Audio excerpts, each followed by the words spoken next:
Hello, everyone. Welcome to Soothing Sundays. How are you? How's everyone?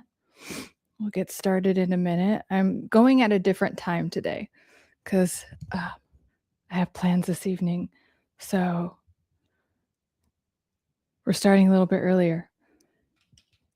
And if you're new to Soothing Sundays, this is for us to have an amazing week. Just rewire the brain, get the brain primed and ready, and the nervous system to have the best week. And I'm also here to answer your questions, hear about your progress, anything like that.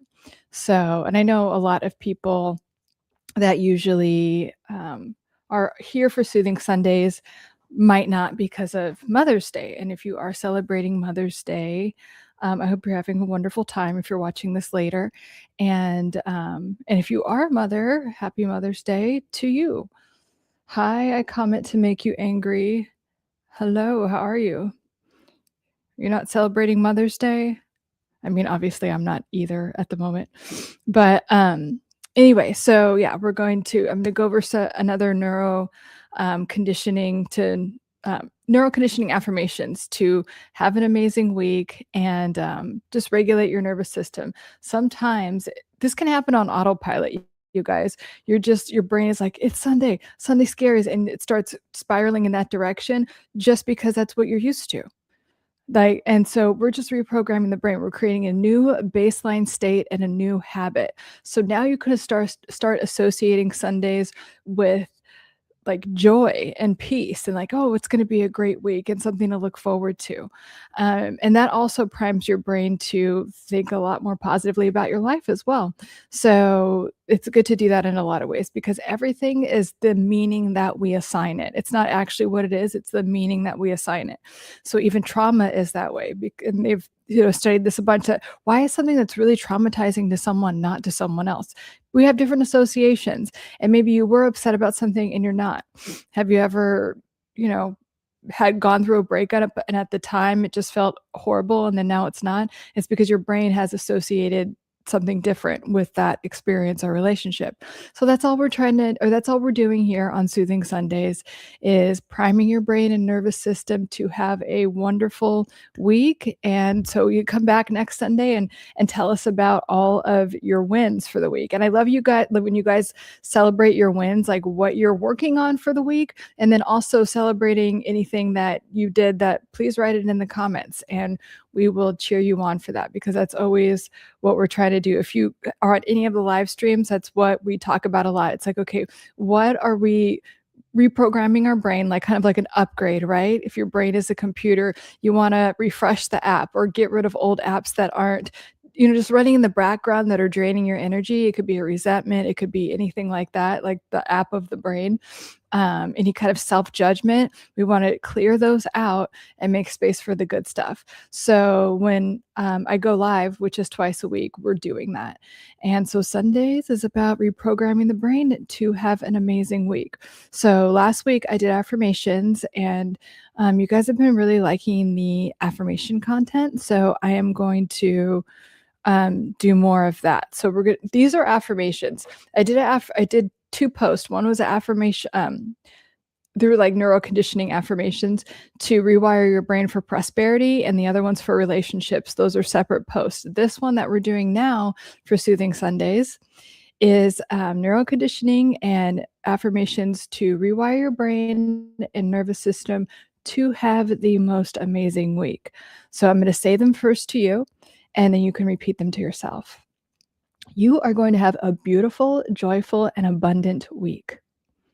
You move through this week with confidence, ease, and clarity. You naturally attract wonderful experiences, opportunities, and connections.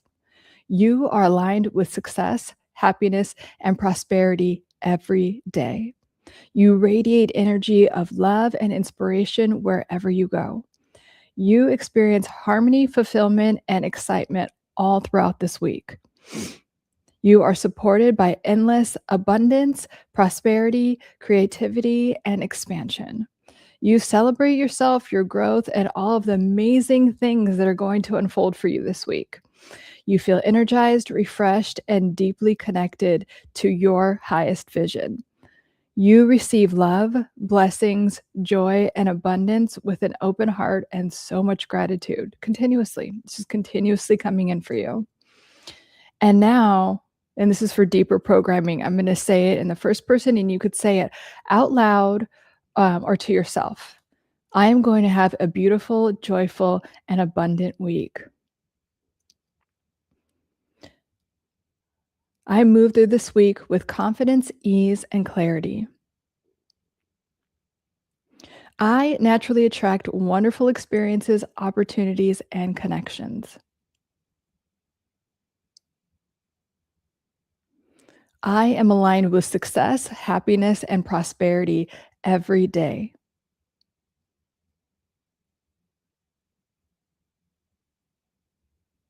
I radiate positive energy, love, and inspiration wherever I go.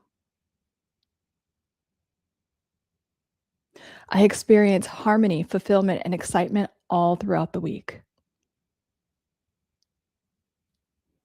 I am supported by endless abundance, financial prosperity, creativity, and expansion.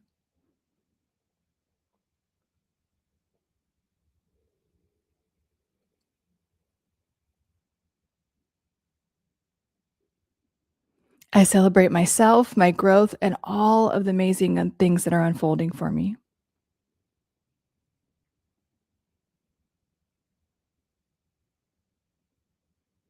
I feel energized, refreshed, and deeply connected to my highest vision. I receive love, blessings, joy, abundance, financial prosperity with an open heart, continuously coming in all throughout the week. Okay, now say those to yourself repeatedly. You could go back and watch this again. And you kind of want to, some people call it like brainwashing. You just want to repeat that over and over again and then add feeling to it. When you've heard a song a million times and then you're singing it along and then you're like, yeah, and you have all the feeling attached to it. And you could immerse yourself in that reality. And it actually changes your feeling state. And when you're able to change your feeling state, you could draw new things into your reality. So continue to read those and let them resonate with you and feel them like they're true. And so for Mother's Day, I thought I would talk about narcissistic mothers, how to have. I do get a lot of questions about it. I did a live stream on TikTok yesterday about it, just talking to people and answering their questions about it. And sometimes, days like this, Mother's Day, Father's Day, holidays, can be difficult for people that don't have a relationship with their mother in this case, because it's Mother's Day, that they want to celebrate. You might not really talk to your mom or get along with her that well. And typically, people that have gone no contact with their mother or parents, it's because you have tried everything. You've literally tried everything at least 10 times, and you've tried speaking to them at least 10 times, or hundreds of times, excuse me. And you have to come to the unfortunate conclusion that it's not going to work. And for your own physical, literally mental and emotional well-being, and even like your spiritual well-being, you need to discontinue this relationship. And that could be with anyone, but it is I think extra heartbreaking when it is your mother or a parent of yours, or someone that was close to like a family member, because especially, we're told like, oh, family's family and your family loves you no matter what. But if you didn't get that treatment growing up, that your family or your parents love you unconditionally, especially with narcissistic parents, they don't love you unconditionally. They don't even love themselves.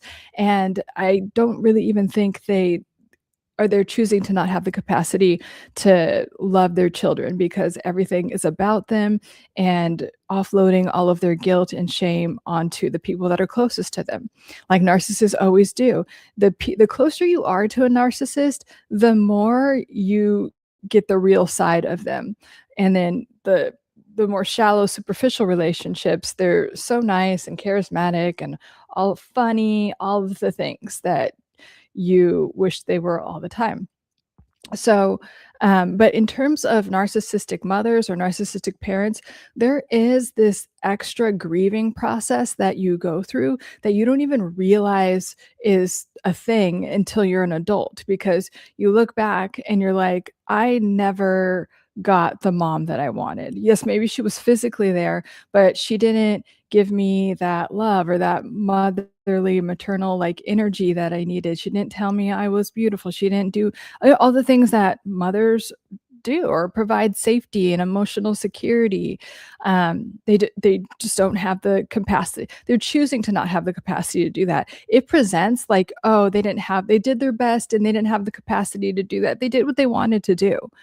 And even looking back, there's no accountability for the past. A lot of my clients that have narcissistic parents, it's one of the first things they tell me. Like, I've tried to talk to my um, mom or parent, my narcissistic parent, about the past and how it hurt me, to have like a conversation, thinking like some kind of accountability would be taken. There is no accountability to be taken when it comes to any type of narcissist, but especially narcissistic parents.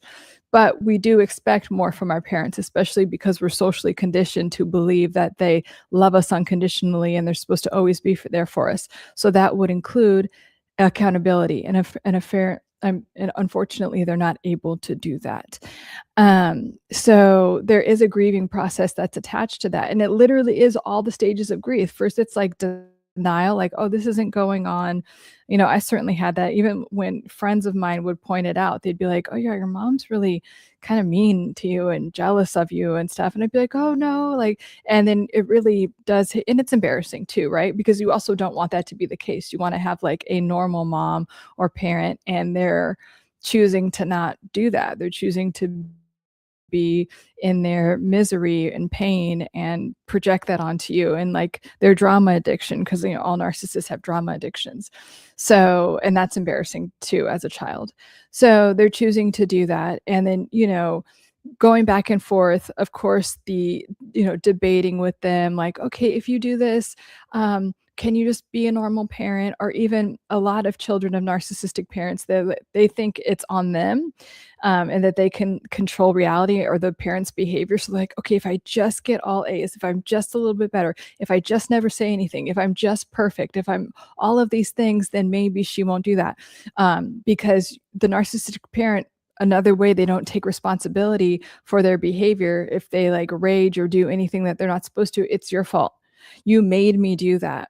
You made me yell at you. You made me hit you. You upset me, so you made me not show up for your whatever it was.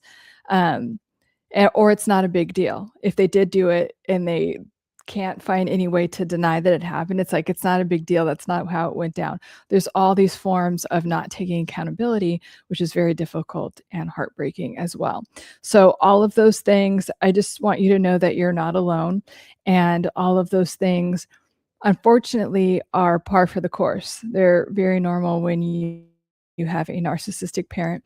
And then often you grow up and your brain unconsciously, most of the time, is associating love with those things. Your brain associates love with instability. Your brain associates love with breadcrumbing, and then like love bombing, and then it all getting taken away, which is the instability piece. Everything about the narcissistic cycle is very unstable, and it's very it causes a lot of cortisol spikes to the nervous system, which is why people get sick and they age so much when they're dealing with a narcissist. Mm. So, um, oh yeah. So when you're an adult, you're unconsciously attracting these relationships again, and a lot of people are confused. I certainly was, especially because I'm like, oh yes, logically I know this stuff, I studied it in grad school. But it doesn't matter if you haven't healed those wounds. You will energetically still attract that until you do heal the wounds. And then and you're able to just like bring it into consciousness first and then do the healing. But you'll notice that you keep attracting narcissistic relationships in work relationships, in personal relationships, friendships, and romantic relationships. And it's like, why am I being treated like why is this showing up again? And it's because your brain is consciously and unconsciously associating that with love. And you have a belief system, whether it's conscious or not, that is showing you that somewhere in there, you believe that this is love and this is what you deserve, and this is only what you deserve. You don't deserve something stable or peaceful or reciprocal. That's why in the post I just did for neuroconditioning for love and stable relationships, I say that a lot. Like, you get to experience and receive the love that you so freely give. And I would highly recommend saying that to yourself on a regular basis. I freely receive the love I so freely give, and the generosity and the care and all of those things. When you're raised by a narcissistic parent, that is one of the things, is that you you have trouble receiving, because you think that like love is transactional and that you have to do all of these things to get a little bit of love. And then if you do get something like a gift, or like you're told like you're loved or something, you think you have to do all these things. It causes a lot of what's called anxious attachment.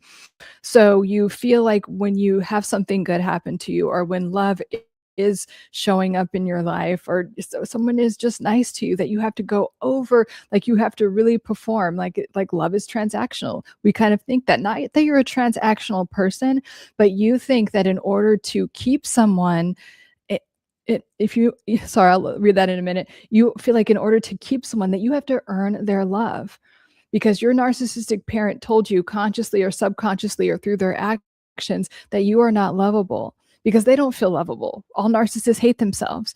So you latched onto that belief as a child, consciously and subconsciously, and decided to, okay, bye, see ya. And then chose to like take that as something that's true, when in fact it's false. You're just taking on some of the narcissistic parents' beliefs. So you get to reprogram your brain in that way. So now you are banned forever. Bye. Like, do not. So if you're new here, I am a therapist. I have a master's degree in psychology, and I help people rewire their brain and nervous system to have healthy, healing, or stable relationships, and literally just have the best whatever you want in life. If you fucking show up to my thing, like, of all people, like, and like, or like show me your feed, or you try to like spam my shit, I will ban you forever. I don't care about the views. I just care about helping people. I will ban your ass forever, so you cannot even watch a video of mine, bitch. Okay. So just warning before you even fucking think about it. Okay. Namaste. So back to what I was saying. When you are raised by a narcissistic parent, especially a narcissistic mom, because the female energy, the maternal energy, is there to show you what love and relationships is like, that feeling of emotional safety. So if you don't have that, it really shows up in your relationships, and you either develop avoidant attachment. And people that develop avoidant attachment, they become narcissists a lot times, like their mom or parent. Or anxious attachment, where you have this codependent style where you feel like you have to earn love all the time, and that you can never do enough to earn love, and that you don't like feel worthy of whatever love you're receiving, and that it's going to be taken away at any time. And so it causes all of this anxiety, and you're on pins and needles. And unfortunately, narcissists like know how to find those people. Narcissists love those people, because those anxiously attached people, they will overperform and like praise and everything the narcissist or anyone, and narcissists love that. And then they know that when narcissists start doing the devaluing, they'll chase even harder and harder. So it creates this like really bad push and pull dynamic, until the anxious attached person decides to heal, and then they don't attract that anymore.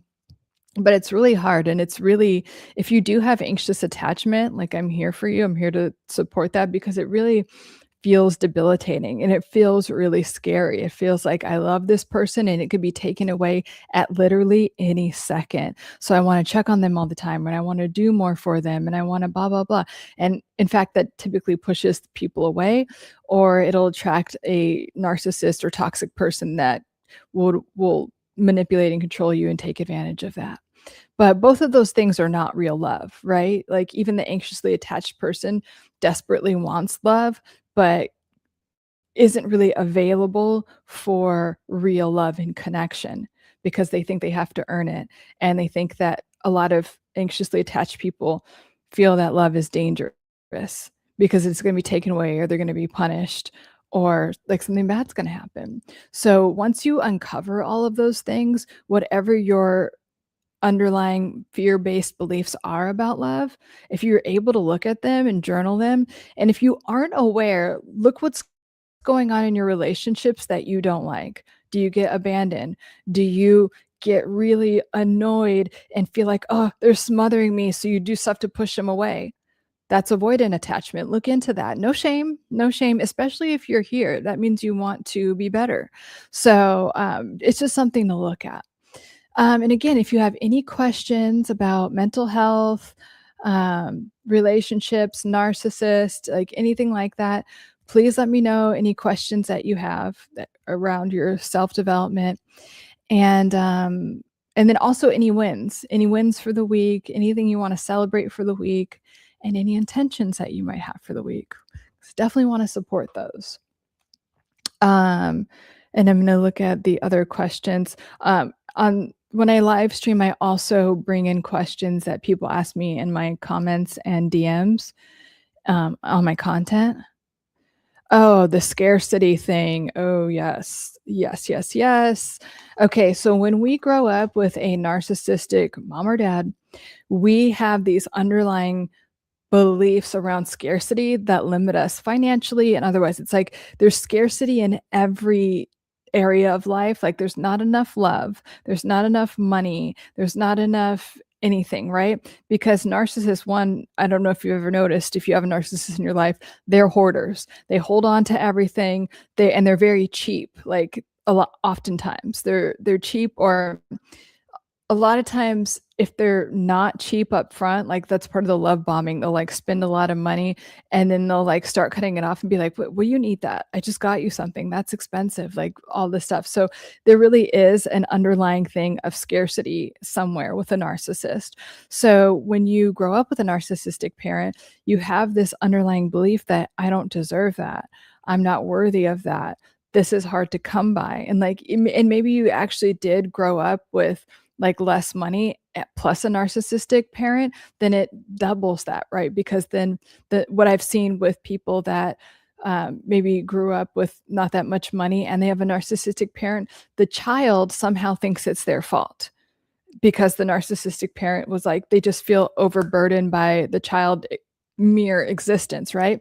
So it's kind of like, okay, well, the narcissistic parent is saying, you don't deserve this, or you're just such a burden to me emotionally, physically, financially. And so children feel that way. All children of narcissistic parents feel that way. That's also where the performative stuff comes in, but especially around money and finances. So a lot of times in adulthood, there's a very strained relationship with money. There's an unstable relationship with money.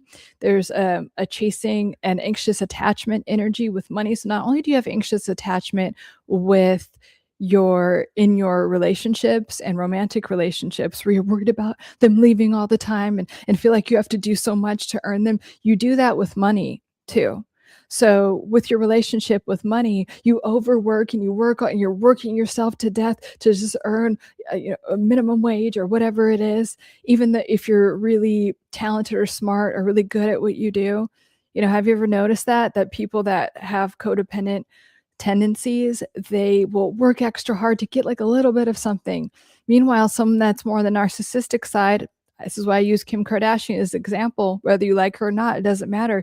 She feels entitled to things. She feels entitled to be a billionaire with no talent, with not really contributing all that much to the world. But it works because her belief system is aligned to expect to have money and whatever else. So that's what she gets. And, whatever, she has other issues, but people that were raised by narcissistic parents have the opposite. They often have the opposite, where they think that they have to work so hard to just have a little bit of something. And even that little bit of something can be taken away at any time because it was in the past. The love, the affection, or, I've heard a million stories of people that were raised by narcissistic parents, their favorite toy or whatever was as a form of punishment or just to be mean to the child, was taken away or thrown in the trash or something like that. So nothing felt stable or secure. And that is the one thing that you're looking for as a child, for like stability and security. And that wasn't available to you at that time. I'm just doing paperwork and listen. Oh, well, hello. Paperwork. That is a good thing to do. Get caught up on the week. And again, let me know if you guys have any questions about mental health, narcissist. Um, hello, Medusa. Let me know if you have any questions about mental health, narcissist relationships, toxic relationships.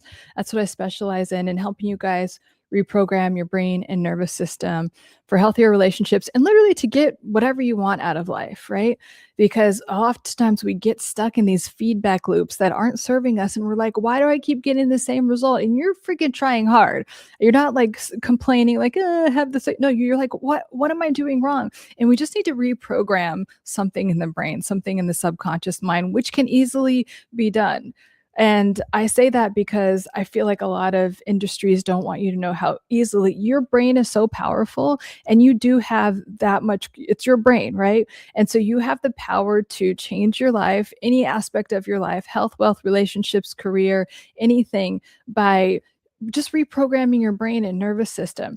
And I always say this, there are a lot of industries in place that don't want you to know how powerful your mind is and that you can control your mind in that way. But I am here to tell you that. That is why a lot of my content is about rewiring your brain to get whatever you want in life. And a lot of it starts with who you're identifying as. Really, who you're identifying as, and how do you talk to yourself? If you really listen, because sometimes we have these inner critics and they're just on autopilot, and they're just old messaging that we got from a toxic parent or a toxic situation, a trauma, and then we're just replaying it in our head like it's the truth, and it's not. And so I'm here to help you to, one, be aware of that feedback loop that is not serving you, and uninstall that program. Just like an old app, like I just said, like that's running in the background that you don't need anymore. Can you get rid of that because it's draining your energy? And can you install a new updated system? That is what I'm here to help you do. And a lot of it is choosing to shift your identity. You really do have to make a choice. You notice the behavior, okay, or you notice the pattern. I don't like this pattern. I don't like how my relationships are doing this. I don't like how money is showing up for me, or I have this relationship with money. I don't like how my health is, whatever it is. Decide what it is and say, okay, I have this pattern. It's up and down. It's unstable, and now I want it to be stable.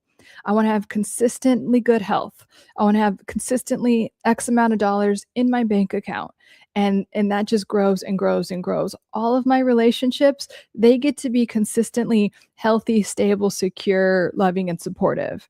That is the only thing I'm available for now.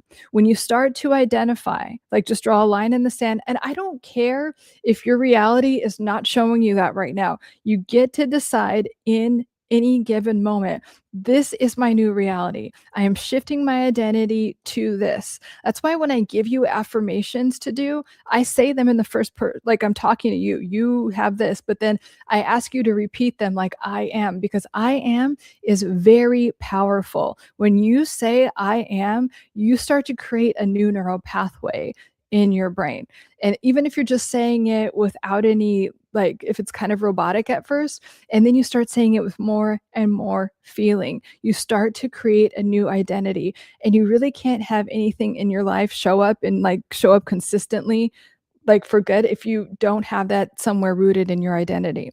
And here's the other thing. If you have something going on consistently that you don't like, there is a false belief that you have that you're holding on to that you get to let go of. And it could be like, my metabolism is slow. Even if every doctor has told you that, I don't care what you've been brainwashed to believe. Brainwash yourself to believe that your metabolism is fast. I literally did that, and it shifted my metabolism. I've helped a lot of clients do that, because what you tell your body responds to.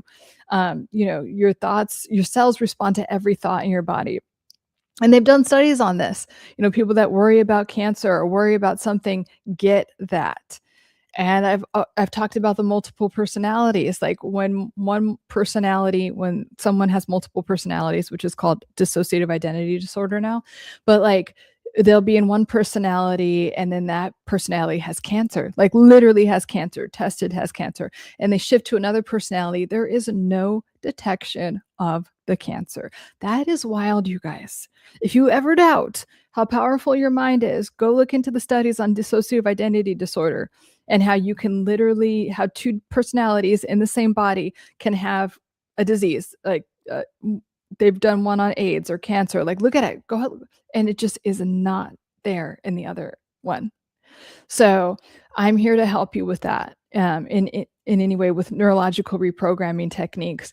And on Soothing Sundays, I keep like as soon as this is done, I just hit end, and then it's available for you guys to look at. So every Soothing Sunday, I do another neurological reprogramming technique. I have been doing neuroconditioning affirmations for a while because you guys really like them and they work so well. If you're continuously telling yourself something on repeat, you will start to believe it. I'm telling you, it will get into your subconscious mind, and maybe it doesn't show up like, oh, I'm saying this, but all of a sudden you get a new opportunity that comes into your life. All of a sudden you're more energized, or your health has gotten better. Just saying. And if you don't believe me, just try it. Just try it for fun. Just try it for fun. Um, I just like listening to you speak with such confidence and emotion. I can hear the knowledge, care in your speech and tonal fluctuation. Thank you. Thank you. I comment to make you angry. And you're spicy when you get upset with people. I just, I'm protective of you guys. And of course, like my channel and my space, and like, yeah, I don't have any tolerance for that. And I would really, I also, want to lead by example, right? And I also want you to do that for yourself. Have good boundaries, have good, healthy boundaries, and not tolerate anything that doesn't serve you or doesn't respect you or give you the love or care that you need. You want, need, and deserve. I should say that, because we don't just settle for what we just need. And then that was another thing, another scarcity thing, that a lot of times when we have narcissistic parents, we're told we're selfish and we're just so demanding and whatever and too sensitive and all these things. So in adulthood, we consciously or subconsciously will only give ourselves the bare minimum. And it's like, oh, well, I just need this and that's not enough, whether you want more or not, or whether you need more or not. Like you will only allow yourself to have the bare minimum. So you get to tell yourself, and I really want you to start telling yourself this until you believe it, until it becomes a real part of your identity, that you get to have everything that you want, need, and deserve, and that this whole bare minimum thing is a thing of the past. And this is another place where inner child work can really come in. So you could tell the, I don't know, 8-year-old version of yourself that maybe wanted the bike or whatever it is, but your narcissistic parent said no, or you're being selfish, or you don't deserve that, whatever. You go back and reparent that 8-year-old and give themselves a bike, like in your imagination, and be like, you get to have everything that you want. And when you do this, you guys, when I do this with clients, all of a sudden they get the money that shows up for the car that they wanted, or they get like the opportunity, or they get that relationship, because they've made themselves emotionally available to receive what they want, need, and deserve. Because you can want something but not be literally emotionally available for it to receive it, because there's this other belief that like I don't deserve it, or the belief that if I receive this good thing that I want, something bad will happen, because in the past your narcissistic parent would get jealous of you or take it away, or burn it, or throw it away, stuff like that. I've heard a lot of things, or give it to a sibling. I've had that happen. It's like, and it's just to create chaos and drama, which narcissists are addicted to, and to make you feel terrible. We have to remember that narcissists feel terrible and hate themselves. They have the lowest self-esteem of any people in the world. Okay. They have the lowest self-esteem. So they are constantly looking for people to project it on. And they literally feel a sense of relief when you get upset. I've seen this firsthand. And I remember when I dated this narcissist once, and like did something to finally like start making me cry. And then he's like, oh, well, I feel better now. Insane, but that's what they do. So if that has happened to you, yeah, don't be surprised because they literally feel a sense of relief when they could offload some of their shame and guilt onto you. They get a temporary sense of relief, but they have to continue to keep doing it. So, so if you were raised by a narcissistic parent, I invite you to look at where you might have limiting beliefs around your worth and scarcity. Like, and it could be like, say you want a new couch, right? And you might even need a new couch, but you want one. It's not like, oh my God, I'm going to die if I don't get it. So that's why I'm using the couch as an example. And but something about you won't let yourself get it. Maybe you like don't have the money right now, or you keep making um, excuses for not getting the couch or whatever it is that you don't want. I want you, that's a form of scarcity. So, and you restricting yourself from something that you want. You can have the couch, you can have the new car, you can have that pair of shoes or whatever it is, you can have it. And I would give that to yourself without any guilt. And start telling yourself that, like, I get to have that. I get to have nice things. I get to have my home be beautiful and organized and whatever it is. I get to feel safe. I get to be at peace. I get to have stability. So you get to say those things to yourself. So I invite you guys to do that this week. Just claim it. Like, I get to have these things. I'm worthy of these things. And let me tell you something, in case you're wondering, you are worthy of having whatever it is you want just because you exist, just because you want it. Okay.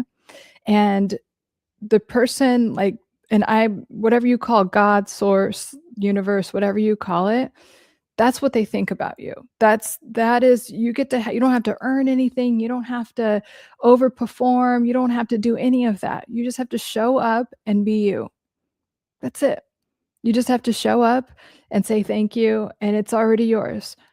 And that is a wild, mind-blowing concept if you grew up with a toxic, narcissistic, borderline, any of the, personality disorders. You're like, "What?" 'Cause you were told, like, what a piece of shit you are and how you have to work extra hard for everything because, you suck or nothing's given to you or whatever it was. Just this over, exaggerated thing about how you're not really worthy of anything. Well, I am here to tell you that you are, my love. You are worthy of whatever it is you want just because you're you. Just because you're you. And I'm telling you, the minute this is like a quantum physics thing, the minute you desire something, you already have it on another like level of consciousness. But that's why when you think about it more and you just claim it as yours and your identity, it can drop into your reality so much faster. So that's why I'm having you guys repeat these things. And also, whatever you give energy to, you get more of. So if you stop giving energy to the old feedback loop of scarcity, I'm not worthy, this is hard to come by, money is unstable, love is unstable. If you stop giving energy to those and you're like, love is so stable, I have the best, most loving relationships, I have the best support group, money is always there for me, I'm a multimillionaire, I receive X amount of whatever dollars in my bank account. And that is just like, if you keep repeating those things, money is always easily coming to me. The best, most exciting opportunities are always coming to you. Isn't that great? That's just normal for you now. Isn't that awesome? So if you continue to feed your brain those things, whatever it is, you will create that in your reality. I promise you that is what will show up in your reality. You've had enough of the opposite, right? Especially if you grew up in a toxic environment, you had like shit things happen and shit experiences. So why not give all of your energy to the outcome that you want? Why not just try it? And try it for a week or try it for several days and then come back on Wednesday when I go live next, which will be at 6 p.m. Pacific Standard Time. But when, and let me know what happens. Let me know if anything shifted in your reality. Because why not? Why not give it a try? And also, I also want you to do it just so you know how powerful you are and just so you know how powerful your mind is. When Neville Goddard, who's like one of the like grandfathers of learning, teaching us about manifestation, he would always say that he would encourage people to manifest just so you know that you can do it. and he has some stories of like wealthy ladies who didn't really, they had everything. And so she's like, one of them was like, okay, I'll just manifest a hat, like a hat that some silly little hat, and it came into her reality right away. And also because there was no resistance, but it was a very specific hat. It's just one of many stories, but there were people that Neville Goddard helped that like, oh my God, I need $30,000 like right away. And it's written back in the day, so it'll be like $3,000, which is equivalent to $30 or $40,000 now. And through the power of their thinking, like there is no way for this money to show up ever, right? If you're just looking at reality. But he was like, okay, he would take his clients like, okay, you need $30,000 right now. Why don't you visualize this? And it's literally just money coming in, that $30,000 or whatever you want coming in without worrying about the how, because you're letting the universe worry about the how. The universe will take care of the how. God will take care of the how. And in those stories, they got exactly what they wanted, or tickets to like front row tickets to a show. So anyway, if you don't know who Neville Goddard is, I would highly recommend. And the book that I like the most is just called the Neville Collection, because it's a collection of a lot of his different like essays and lectures. And if you're really, really, really wanting to reprogram your brain, I would listen to those. Like I listened to them in the car, and I might have heard them 10, 20 times already. I will listen to it again because it always shows. And I just, when I hear something different, it is one of those books. It's like, oh, I heard that differently this time. But it's like your mind is that powerful. You can really create anything that you want. But you have to give your precious energy to the right things, to the outcome that you want, as if you already have it. I don't care if it's been this way for 20 years, it can be this way now. I promise you that. Joe Dispenza also talks about this. He really focuses on like health, and he's, in his a lot of his seminars, he helps people like, they start getting up and walking again, that have been wheelchair bound. But like in his seminars and retreats, you are devoting so much mental energy, like all day long, to the outcome that you want. And he does breathing techniques and all this stuff. And if you like that path, you can do that. I want you guys to breathe. I'm always encouraging you to breathe deeply to lower your cortisol levels. But if between breathing deeply and claiming what you want and just dropping an old identity, completely dropping an old identity, you can create a completely different reality for yourself. There's also another book called Psycho-Cybernetics, which is about exactly what I'm talking about identity formation and identity transformation. And so in Psycho-Cybernetics, he was this guy that's a plastic surgeon, and he is like, why do some of my clients get this plastic surgery and they become a whole new person? Like their whole life gets better. And why do some of my clients get the surgery that they thought would like change everything and they didn't? And in fact, the surgery like goes back to like if they got a nose job, it'll like grow again. But sometimes it doesn't do that for other people. And he realized it was because of their attitude and how they felt about themselves and their identity shift. And the people that had an identity shift literally had a new reality. And the people that didn't, they're just like, oh, I got this. And then, yeah, but I still suck, or I'm still ma. And we all know people like that, right? They're just like addicted to their victimhood. They're addicted to their misery. And so their situation was the same or it got worse. And so he really understood that your identity, that's how powerful your identity is. It could literally shape your reality. So I'm just inviting you to do that and really own whatever it is that you want. Own it now. And again, if you guys have any questions about mental health, relationships, narcissists, anything like that, or you want to celebrate a win that you had this week, we celebrate our wins here. And or if you have an intention for the week, if you have like, this is the new behavior I want to do, it could just be thinking more positively. It could be waking up 10 minutes earlier, whatever it is, write it in the comments, because it's really good to like put things out into the ether. Like, yes, I'm going to do this. It just like energetically shifts something to put something down on paper or put it in the comments, and I'll say it out loud and encourage you even more. But let me know. Otherwise, I'll wrap up. I think that was it for the comments. Like, the scarcity thing with narcissistic parents goes deep. And yeah, just keeps seeing how it's showing up in your life. Mm. Even the inability to relax, or you feel unsafe when you're relaxing, or you feel like you should be doing something when you're relaxing. Everyone needs to relax.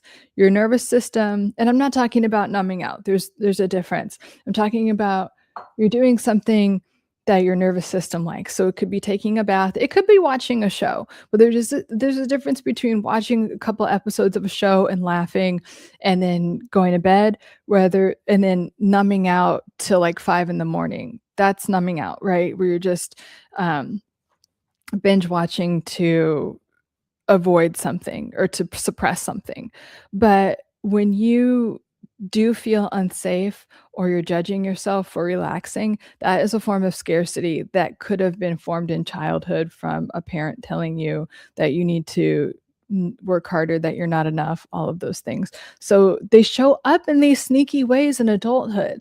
So notice where they're coming up, where their perfectionist stuff is coming up, where your inner critic is having some fear-based reaction like that's dumb, or you shouldn't be doing that, or whatever it is. You look a certain way that's not nice, whatever it is.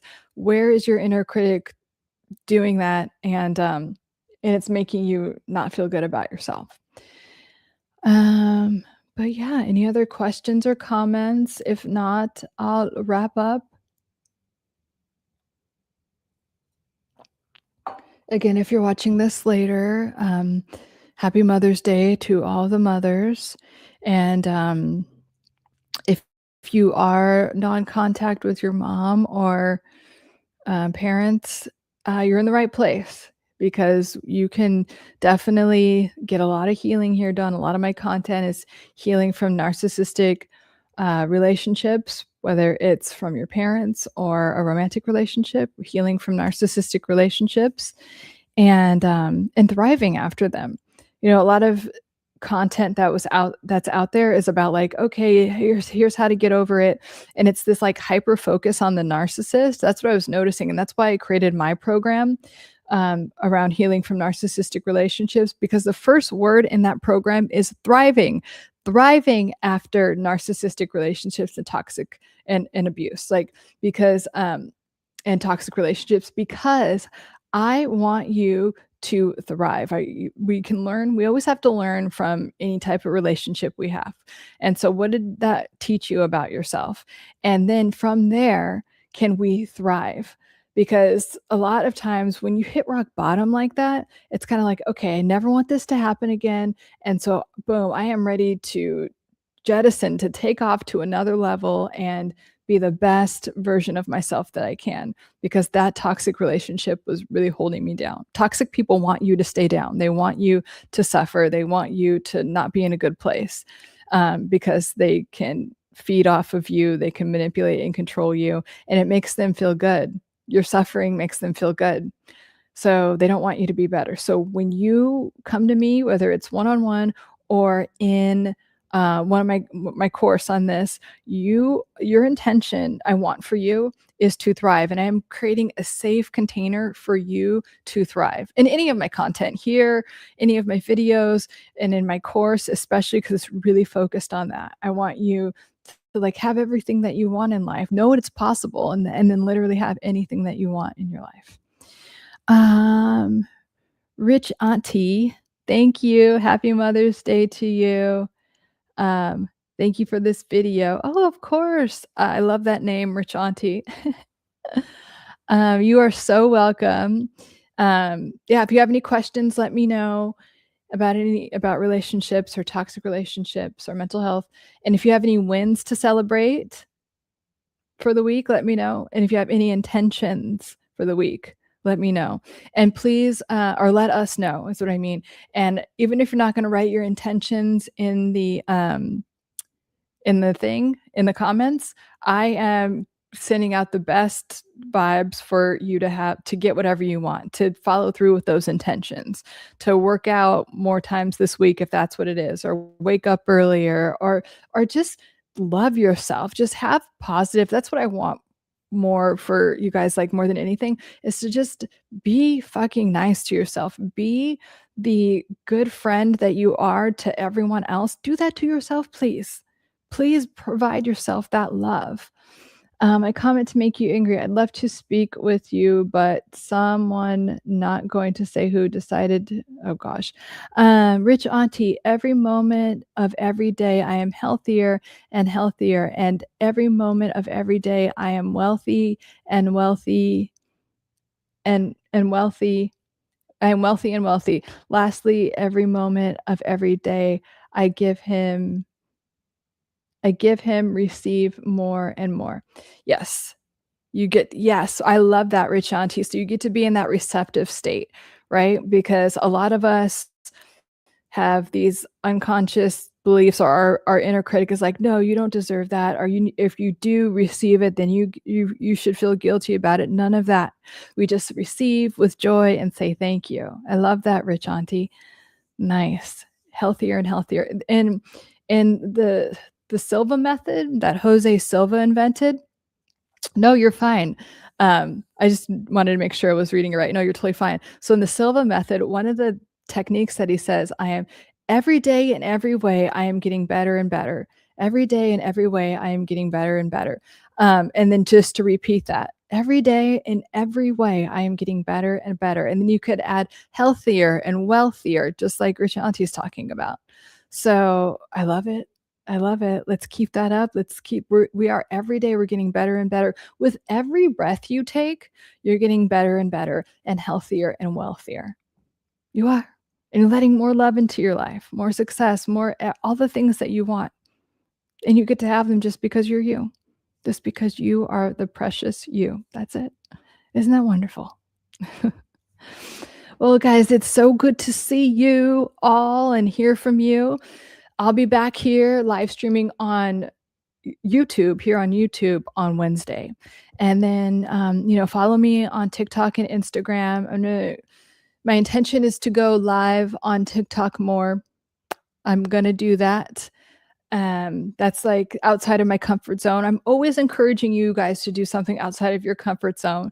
So going live in general is completely outside of my comfort zone. That's why I'm doing it. Gotta live by example. But especially on TikTok, TikTok is like very interactive, which is cool. So I'm gonna, when I'm not live here, which is Sunday or Wednesday, I'm going to add in a live stream on TikTok as well. So follow me there as well, and then DM me and let me know if there's a topic or question that you want me to talk about for the next live stream, because I like answering your questions. Or you could just show up here and ask the questions too. All right, guys, I love you. Have a beautiful rest of your day and week. This is going to be an amazing week, an amazing month for you. Look at me. Look me in the eye. This is going to be an amazing week, an amazing month for you. Okay. I just need you to claim that. I need you to receive that and believe that. Okay. Because it is. I love you guys, and I will talk to you soon. Bye.